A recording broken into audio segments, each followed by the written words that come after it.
ಈಗ ಬೆಂಗಳೂರಿನ ಇತರ ಪ್ರಮುಖ ಸುದ್ದಿಗಳನ್ನು ಫಟಾಫಟ್ ಅಂತ ನೋಡೋಣ ಜಸ್ಟ್ 5 ನಲ್ಲಿ.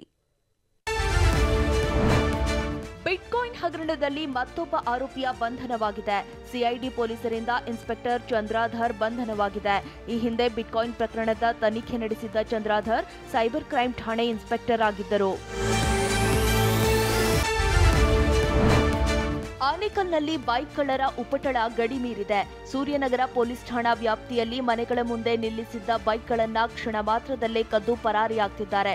ಬೈಕ್ ಕಳ್ಳರ ಕೈಚಳಕ ಸಿಸಿಟಿವಿಯಲ್ಲಿ ಸೆರೆಯಾಗಿದ್ದು, ಖದೀಮರ ಕೃತ್ಯಕ್ಕೆ ಬ್ರೇಕ್ ಹಾಕುವಂತೆ ನಿವಾಸಿಗಳು ಆಗ್ರಹಿಸಿದ್ದಾರೆ.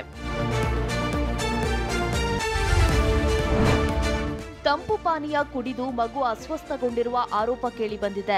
ಶ್ರೀರಾಂಪುರದಲ್ಲಿ ನಡೆದ ಘಟನೆ ಎನ್ನಲಾದ ವಿಡಿಯೋ ವೈರಲ್ ಆಗಿದೆ. ತಂಪು ಪಾನೀಯದ ಪ್ಯಾಕೆಟ್ನಲ್ಲಿ ಕಪ್ಪು ಬಣ್ಣ ಮಿಶ್ರಣವಾಗಿದ್ದು, ಠಾಣೆಗೆ ಪೋಷಕರು ದೂರು ನೀಡಿದ್ದಾರೆ. ಗುಣಮಟ್ಟ ಪರೀಕ್ಷೆಗೆ ಆಹಾರ ಇಲಾಖೆಗೆ ತಂಪು ಪಾನೀಯವನ್ನ ರವಾನೆ ಮಾಡಲಾಗಿದೆ.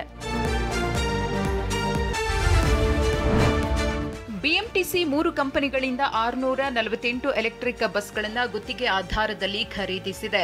ಬಿಎಂಟಿಸಿ ಕಂಡಕ್ಟರ್ಗಳು, ಕಂಪನಿ ಡ್ರೈವರ್ಗಳು ಇದರಲ್ಲಿದ್ರು.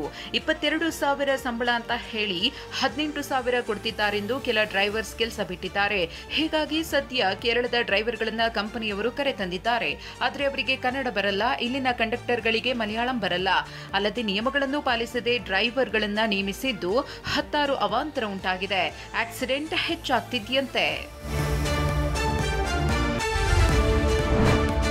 ರೆಬೆಲ್ ಸ್ಟಾರ್ ಅಂಬರೀಶ್ ರವರ 72ನೇ ಜನ್ಮ ಜಯಂತಿ ಆಚರಣೆ ಇವತ್ತು ನಡೆಯಿತು. ನಗರದ ಕಂಠೀರವ ಸ್ಟುಡಿಯೋದ ಅಂಬಿ ಸ್ಮಾರಕಕ್ಕೆ ಸಾವಿರಾರು ಅಭಿಮಾನಿಗಳು ಆಗಮಿಸಿದ್ರು. ಹಾಡು ಹಾಡ್ತಾ, ಡೈಲಾಗ್ ಹೊಡೆಯುತ್ತಾ ಮಂಡ್ಯದ ಗಂಡನ್ನ ನೆನೆದ್ರು. ಇನ್ನು ಪತ್ನಿ ಸುಮಲತಾ ಅಂಬರೀಶ್, ಪುತ್ರ ಅಭಿಷೇಕ್ ಕೂಡ ಅಂಬಿ ಸಮಾಧಿಗೆ ನಮಿಸಿದ್ರು.